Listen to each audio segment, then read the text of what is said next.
Hello, and welcome to Tracy Moment Reads. Happy New Year. It's 2026. We're here again. If you're watching this, you made it. We made it. And that deserves a little happy dance, I suppose. I am so glad to be back. I mean, even though I took a break from the channel, obviously I didn't take a break from reading. Normally what I do with the first video of the year is I just kind of come back and give you guys some updates on, changes to the channel, if there are any, or, what I'm looking forward to this year by way of bookish things. So that's what we're going to do. So let's get back to these books.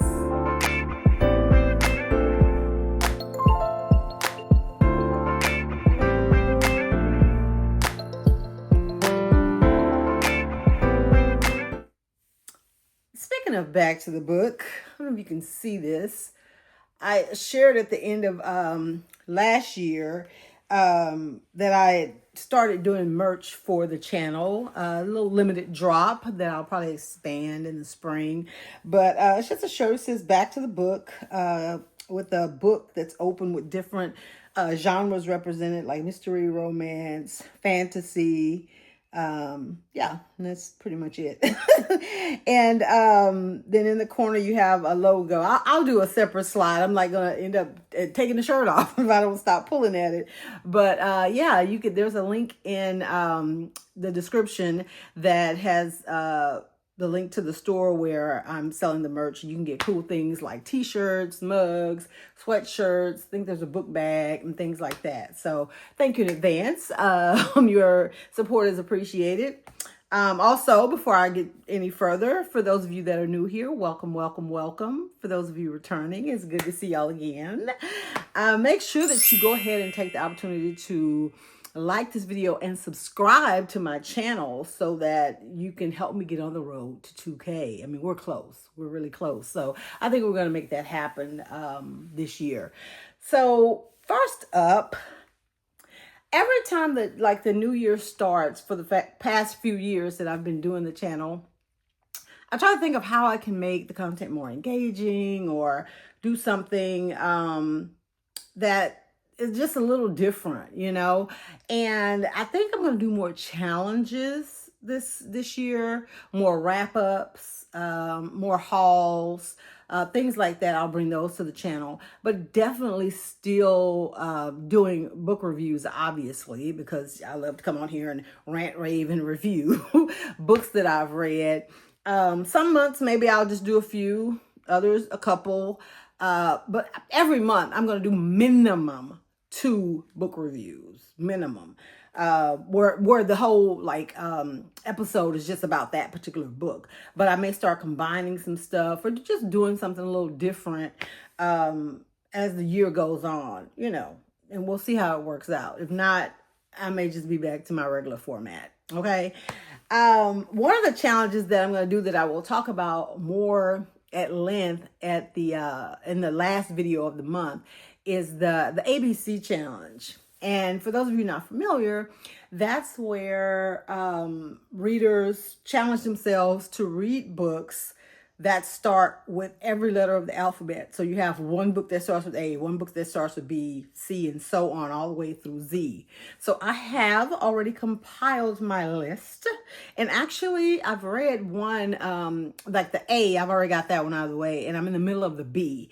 So I'll talk more about that at length and give you some, insight as to what is on my list for those of you who may be doing your own ABC challenge, but maybe you're struggling, to find titles with certain letters. I mean, because it's not easy, when you get down to X and O, and I do have some of my lists. I will let you know before the video even is recorded or airs or whatever.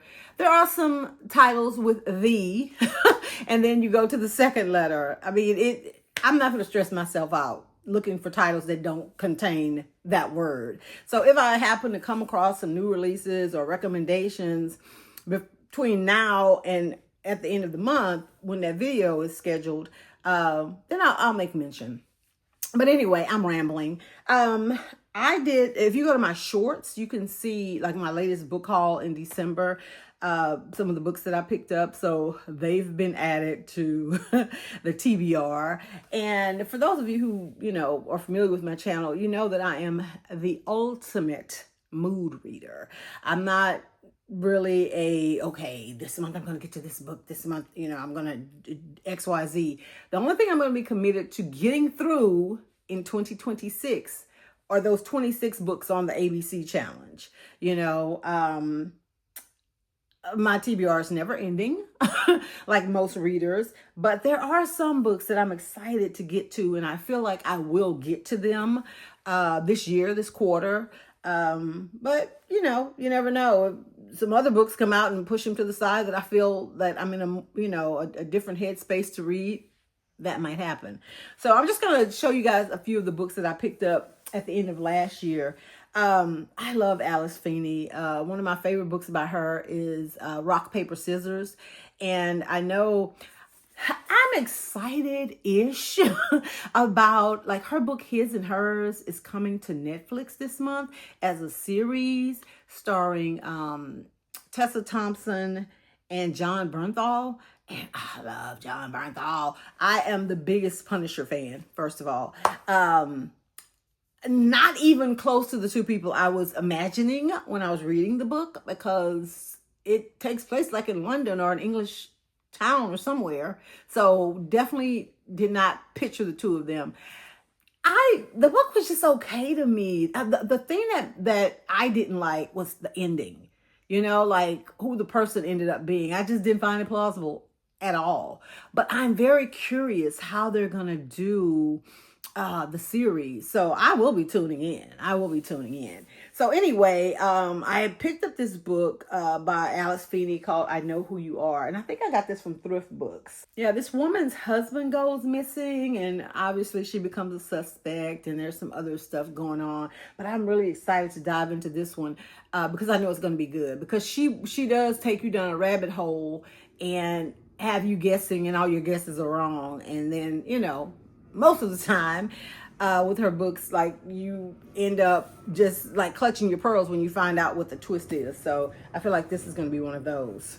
I have a couple of nonfiction books that I've started reading and that I'm definitely going to finish up within the first 3 months of 2026.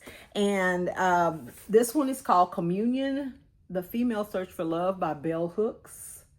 I saw this one floating around on Instagram, and I have started reading it. And this is definitely one of those books, like, that you'll have to sit with.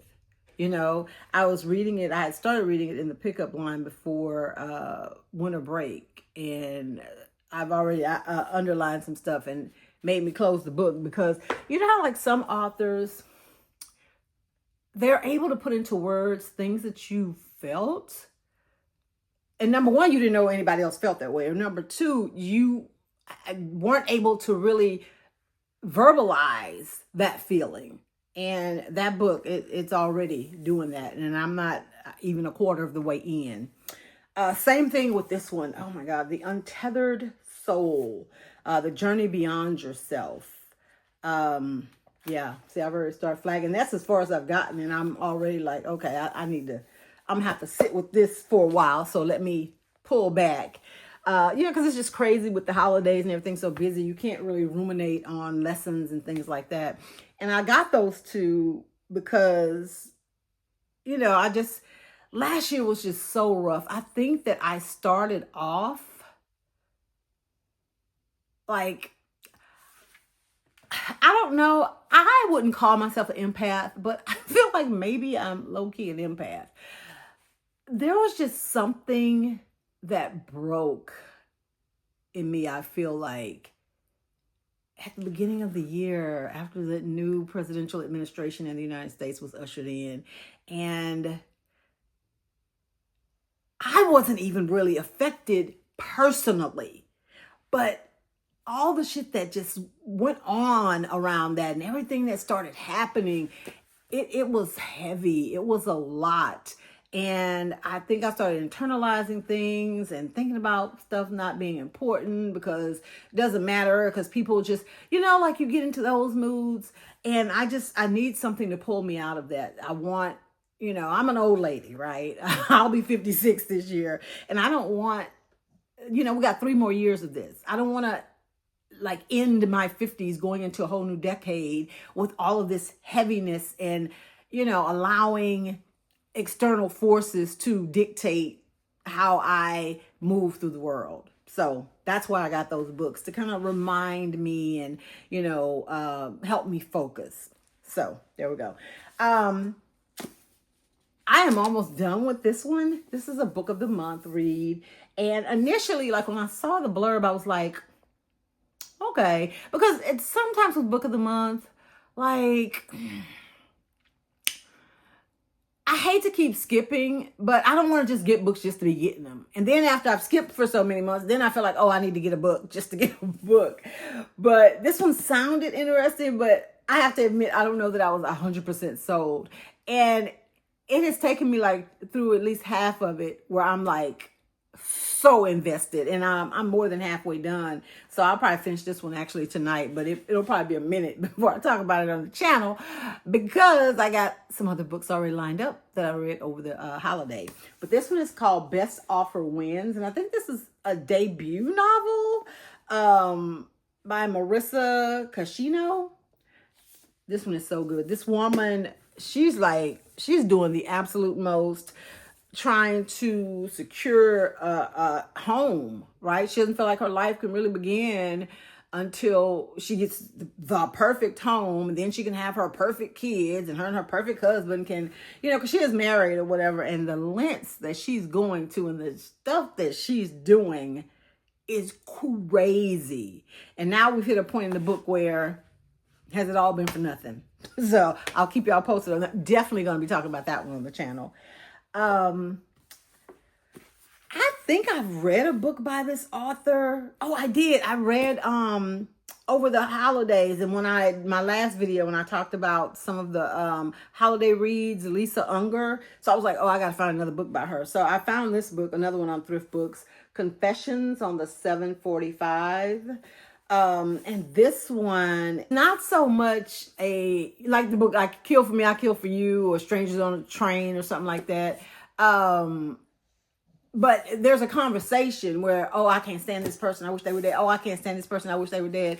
But there was never a pact. However, one of the women, when her nanny ends up disappearing, and that's the person she was talking to about this other person she met on the train or whatever. So can't wait to dive into this one and see what's going on. I was really impressed by the Christmas novella that I read by Lisa Unger. So getting into a full-length novel by her, I can't wait for that. 2 more to go here. This one, I really want, and again, like I said, I'm a mood reader. So I got to get in the mood for it, because I know it's going to be probably lighthearted, maybe a little emotional, a little, what's the word? Cutesy or whatever, but it may have some heavy themes once we get into it. But The Second Chance Cinema, another book of the month. And y'all know how I discovered that I'm a time travel junkie, apparently, because I love books like that. Most of my favorite books that I've read in the last couple of years have that trope or that theme or whatever. And this one is no exception. There's a couple that stumble into I don't know if the cinema is abandoned. No, it says it's at the end of a dark alley, glitter the lights of a glamorous cinema. So this woman and her fiance, they go inside, like, what's up with this? And their lives, like when they go in to watch what's going on the screen, it's their lives, and they're getting to see everything that's happened and all the mistakes that they've made. And, they're each being, I guess, witness to this stuff on the big screen and how it affects their relationship and their upcoming wedding. So if it's going to happen or not. So yeah, I really can't wait to get into this one. That's another one I'm going to try to push up to start reading. And then this is crazy, because the last book, I have never purchased a mafia romance book or a mafia, themed book, but I read my share of them, okay? All through Kindle Unlimited. So they were free. But with one of these books, I don't know if it was Best Offer Wins or which one, I had a book credit. So you could just get a free book. And this one by Rebecca John P., The Wicked. First of all, who I'm feeling like with all these pages. But I guess, when you're reading books on Kindle, I've seen some of the books where it says it's 490 pages. Or it doesn't seem like it for some reason. I don't know if it's because of the formatting or what. But yeah, this one is a juicy 496 pages. And it is, look at that cover. It is in the mafia trope. Let's see, but I think it's something different about this. Yeah, so it doesn't sound like it's a arranged marriage or anything like that. This man, they call him the Wicked. He says, I've earned that name with blood, silence, and the weight of every secret I carry. As the head of the Marino family, nothing slides past me, or slips past me rather. Not lies, not weakness, not fear. But when she enters my world, everything tilts. So there's a woman named Zara, and she's actually going to help him pull off a heist. So, yeah, I'm really interested. And I know it is of no real consequence, or in the grand scheme of things, it doesn't matter because writers are writers, and the stories that we're able to create. Now, I will say sometimes I feel like myself being a Black woman, I feel like if I write a story and I have characters in my book that are of a different race or ethnicity, and they're like secondary characters, and it's just more, because that's in my upcoming book. I do have an Asian American woman in there, and I don't like to belabor the fact that she's Asian American, right? There's some mention of it, obviously, but I'm not trying to whitewash her or anything like that. But I don't know enough about Asian culture to know how a woman that's Asian or Asian American or whatever feels to be able to put her as a main character or to write an entire book around her, is what I'm saying. I was a bit surprised, but also, is the mafia real? Is it just a fantasy? Is it just its own trope? But I'm saying all this to say, I was shocked and surprised, and this may be why I actually picked this book up, because Rebecca John P. is a Black woman. I don't think I've ever read a mafia romance or mafia book by a Black woman. So color me intrigued, because I'm just wondering how this will differ. I know that there are Black authors who have written mafia type books, and there's a whole TV show, Black Mafia Family, or they've written organized crime type books based on Black characters. But it seems like this is your typical Italian, Marino. That sounds very Italianish, or somewhere in that region, even if they're Italian American. So to see how she puts this book together, I can't wait to get into it, because I wonder if it'll blend genres, if there'll be something different from the books that I've read, and I have read quite a few. So looking forward to diving into The Wicked. So yeah, anywho, the last thing I want to mention before this becomes an hour long is, I just said, a little quick shout out. I do have another book coming out. I will talk more about that at the beginning of next month, because it doesn't come out until February 24th. So on the 24th, that comes out. And so I'll be talking about it and teasing it up until it comes out, and doing an entire episode on the channel about it. But if you're interested, you can go to my website at tracymomi.com to learn more about it. So yeah, I'm glad to be back. Can't wait to talk about some of the books that I have lined up that I read, like I said, over the break and at the end of December, and then some of the ones that I'll be finishing up. So a lot of content, a lot of books on the horizon. There are so many books being adapted for television and movies that are coming out this year. Did y'all get to The Housemaid? Did anybody go see that? I did not. I don't know that I will. I'll probably wait for it to come on Netflix or Prime or wherever it comes in like the next few weeks, because I'm sure it's coming. But yeah, so anyway, let me know in the comments if you read some good books over the break, or what you were up to over the break, and what you're looking forward to, or looking forward to reading, or even just doing in 2026. Thanks so much for watching. Thank you so much for subscribing. Please share this video as I start off with the new year. If there's other people that want to come on this ride with us, let's invite them, okay? Thanks again, guys. Make sure that you, again, like this video and subscribe to my channel. And I will see you guys next week with the first book review of 2026. Bye.